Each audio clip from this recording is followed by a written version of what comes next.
Tell us what's going on in your life at the moment. Any plans for the future for maybe getting back out there yourself? Oh, definitely plans for getting back out there. I mean, this baby's due September 29th, so I think planning-wise it worked really well. We were very lucky in terms of 2012 is the big goal for me now, so it gives me 2011 to work back into things, to run 1 or 2 marathons. I don't think definitely don't need to do more than 2.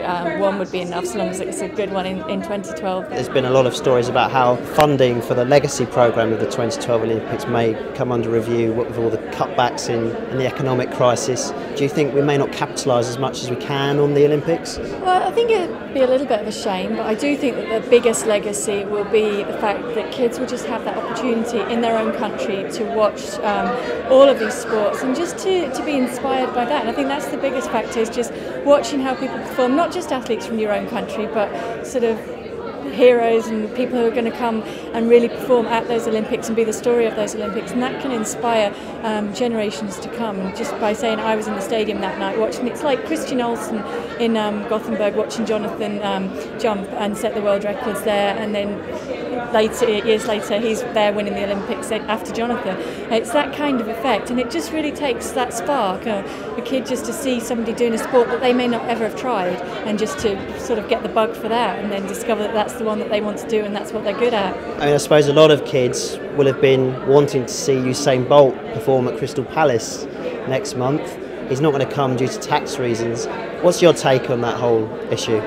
I think that's a difficult question, because I mean, looking at the reasons they've put forward, it's perfectly understandable why he's chosen not to.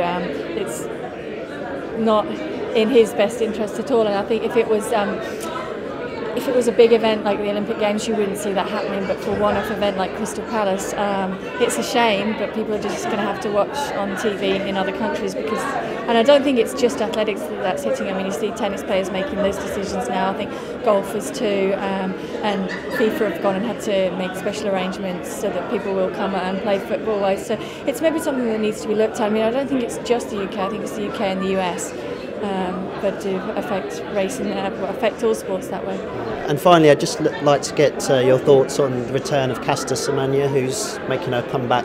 Have you been following that affair, and what did you make of it all? That's a difficult issue to talk about when you don't know all of the facts, but obviously they've carried out tests now. I don't know whether any kind of hormone replacement has happened, but certainly things are all clear to come back. And I think the person that you have to feel most sorry for in it all is Caster, because she's had to live with these insinuations and accusations and people saying she isn't what she's claiming to be, and it's just the way that she's grown up. So I think maybe you just need to welcome her back into the sport, and obviously she's passed the test now, so wouldn't be letting her come back and compete. So hopefully the event will have moved on, and she can come back and race in it without having people sort of whispering about it behind her back. Obviously, being an athlete yourself, and have you experienced anything like that when people have been chatting behind other people's backs and making life uncomfortable, or what kind of reception do you think she's going to receive?